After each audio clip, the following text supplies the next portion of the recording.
సంది చాలా మంచిగా ఉండే మాకు. మా కాకలు దూపకు చాలా మంచిగా ఉండే. మా దగ్గర బీసంకల పిల్లలకు ఆడుకోవడానికి కావాలంటే కూడా ఆడికి గ్రౌండ్ మంచిగా చేసి ఇచ్చిండు. పిల్లలంతా మంచిగా ఆడుకుంటుండ్రు. పిల్లలు బాగా ఆడుతుంటే కూడా ఆయనకే తలుసుకుంటారు. మేము ఆయనకే మా గల్లీలో బీసకరాల దగ్గర వస్తే మా ఇంటికాడికి వచ్చి ఆగాల. నేను ఎన్నిసార్లు చాలా కప్పిన, పూలదండలు కప్పిన, వేసిన అన్ని పూటలు ఉన్నాయి నా ఇంట్లో. నేను నారెక్కడ పోయినా గుర్తుగానే వచ్చేసిన ఊరికెళ్ళి. నారెక్కడ పోయింటే మా ఊరు నారెక్కడ ఉంది తెలిస్తే ఆడికెళ్ళి వచ్చిన. నేను చాలా మంచిగా ఉండే. ఆయనకు చూస్తే ఆకలి దూపాయ కాకుండా మాకు మీటింగ్ పెడుతుండే. ఇక్కడ మీటింగ్కి వస్తుండే మాకు మంచిగా భోజనాలు పెట్టిండు. ప్రతి మీటింగ్ భోజనాలు. సండే వస్తే చికెన్ మటన్ పెట్టాలి, శుక్రవారం వస్తే కూరగాయలతో మంచిగా పెట్టాలి, బగారు అన్నంతో మంచిగా తిన్నాం. మేము మంచిగా ఇది చేసినాం. ఐస్ బస్తంతో అంత దూరంకి వెళ్ళి వచ్చినా నేను. చాలా మంచిగా ఉండే. ఇక ఎవరు వస్తారో మాకు ఎవరు చూస్తారో. ఇటువంటి మనిషి ఇక ఎక్కడ దొరకడిగా. చాలా మంచిగా మాట్లాడుతుండే. రాత్రి కానీ పగలు కానీ ఎంత చీకటి అయినా కానీ ఊరికి వస్తుండే. మా బస్తీలో ఏదైనా ప్రాబ్లం చెప్తే ఊరికి వస్తుండే. బస్తీ సమస్యలు తీరుస్తుండే. నల్లలు మంచిగా చేయించిండు, మొర్రలు మంచిగా చేయించిండు, రోడ్ వేయించిండు, మంచిగా చేసిండు. మాకు బీశంకర్లాల్ నగర్ 20 డివిజన్కు సంజీవన్ అన్నాడు కదా, ఆయన పాటు మంచిగానే చేసారు. ఇక్కడనే ఉంటాం, ఎర్రగడ్డలనే ఉంటాం. 40 సంవత్సరాల సందే ఉంటాం, కిరాయికే ఉంటున్నాం. చేస్తాం అన్నారు, అన్ని చేస్తామంటే ఇట్లా అయిపోయి ఏం చేయాలి. చేసారు, మస్తుగా చేసారు, కంపల్సరీ చేశారు. ఇక్కడ గ్రౌండ్లో వచ్చి పింఛన్ రాపించారు. అందరికి పింఛన్లు వస్తున్నాయి. ఆయన ఖుద్దు ఆయన చేతితో రాపించిండు, కూర్చోండి మంచిగా చేసిండు. ఎన్ని పథకాలు చేసిండు. అన్ని బస్తీలు తిరిగిండు ఆయన. ఆయన గోపన్న వస్తున్నాడు అంటే లేడీస్కు నా 10, 15, 16 గ్రూపులు ఉన్న డాక్రా గ్రూపులు అన్న వస్తున్నాడు అని నాకు ఫోన్ చేయగానే అందరికి తీసుకొని నిలబడుతుంటే నేను ఎన్ని గ్రూపులు ఉన్నాయమ్మా అంటుండే, అడుగుతుండే, మంచిగా మాట్లాడుతుండే, మంచిగా చేస్తుండే. నాకు కూడా శాలువలు కప్పాడు ఎన్నిసార్లు. అట్లా అయిపోయింది. ఏం చేయాలి ఇప్పుడు, ఎవరికి చెప్పాలా ఎవరికి చెప్పేటట్లే మా బాధలు. సరే అమ్మ అంటుండే, సరే అమ్మ అంటుండే. ఆయన పోయినందుకు చాలా తక్కువ మా గుండెల్లో నిలిచిపోయాడు ఆయన. ఎంత బాధ, దుఃఖము, ఎంత దుఃఖం అంటే ఆయన లేడు అనుకోలేదు, ప్రతి ఒక్కరి గుండెల్లో ఉన్నాడు ఆయన.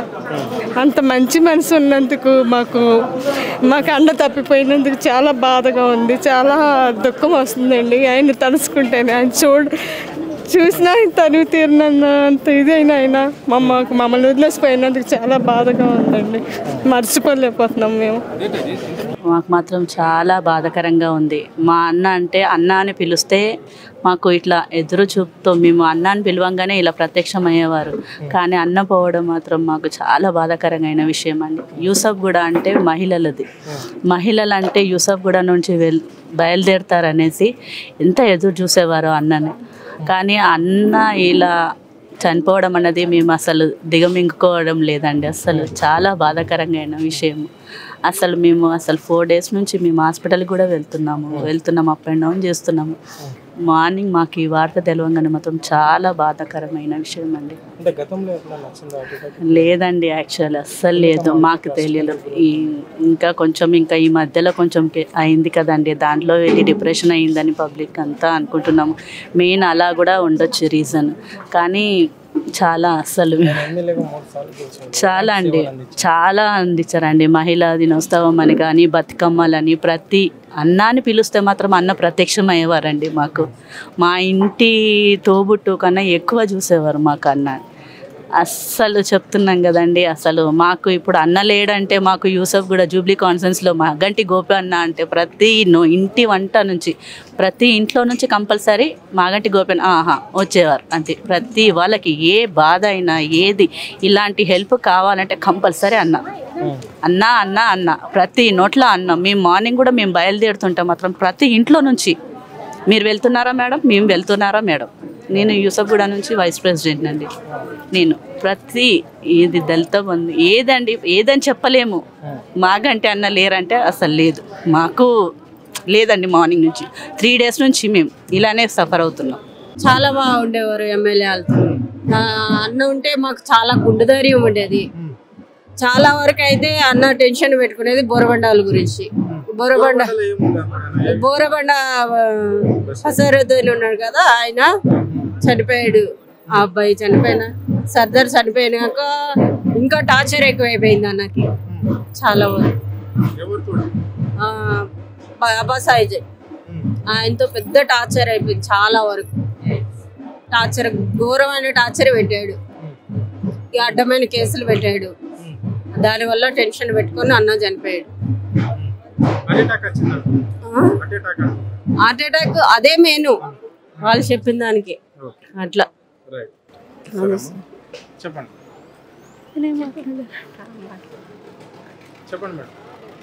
మనిషే లేరండి, ఇంకా మా చెయ్యే ఇరిపోయింది, మా భుజమే పోయింది. ఇంకా ఇంకేముంది మాకు, ఇంకా మా అన్న లేడు. అట్లాంటి మనిషి మాకు ఇక్కడ లోకలే మాది. అన్నే లేనిది ఇంక లేదు. ఇంకా అలాంటి అన్న దొరకడం మళ్ళీ కష్టం మాకు ఇంకా. ఎందుకంటే ఆయన దేవుడు, కులం గోత్రం ఏమి చూసేవాడు కాదు, అందరూ నా మనుషులు అనుకునేవాడు. నలుగురిని ప్రేమించేవాడు, అభిమానించేవాడు మా అన్న. అలాంటి మనిషి చనిపోయారు. ఇంకా అలాంటి మనిషి రాలేరు. ఇంకా మమ్మల్ని చూసేవాళ్ళు ఎవరు లేరు. ఇంకా ఆయన ఒక్కడు పోయారు. ఇంకా అదే మా లైఫ్. మాకు సేవలు అంటే ఇంకా చాలా హెల్పింగ్ నేచర్ ఉండేదండి అన్న విషయంలో అయితే. ఓకే, మన బీఆర్ఎస్లో కూడా చాలా హెల్ప్ చేశారు అన్న మాకు. ఎవరి ఏ కుటుంబంలో ఏది కష్టం వచ్చినా కూడా మా అన్న చాలా హెల్ప్ చేశారు మాకు. ఆ సహాయాలు మాత్రం మేము మర్చిపోలేము ఈ రోజు వరకు. ఆ మనిషే చనిపోయినప్పుడు ఇంకా మేము ఏం చేయాలో అర్థం కావట్లేదు మాకు.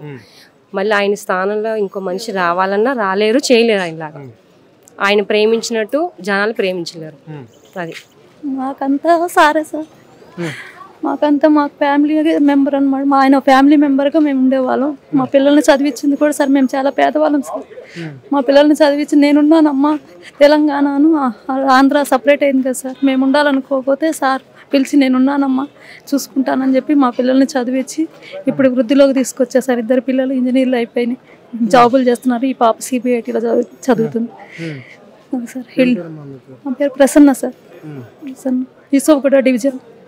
మా రాజ్కుమార్ పటేల్ కార్పొరేటర్ గారు, మా ఎమ్మెల్యే సార్ మమ్మల్ని చాలా బాగా చూసుకున్నారు సార్.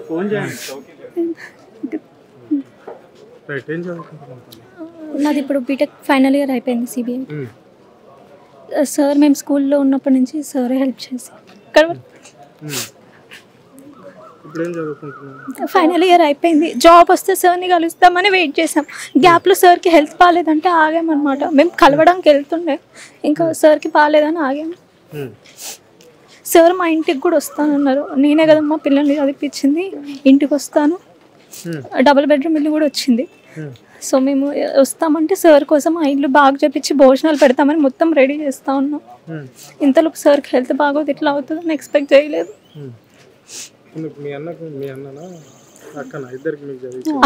అక్కని నన్ను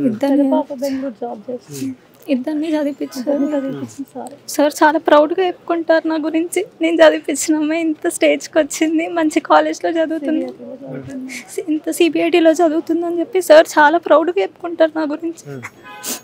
ఎవ్రీ టైం మాకు ఏ అచీవ్మెంట్ వచ్చినా మేము కంపల్సరీ సార్ దగ్గరికి వస్తాము. సార్ చాలా హ్యాపీగా ఫీల్ అవుతారు అచీవ్మెంట్ గురించి. నేను చదివించిన పిల్లలు ఇంత మంచిగా చదువుకొని నా పేరు నిలబెడుతున్నారు అని ప్రతిసారి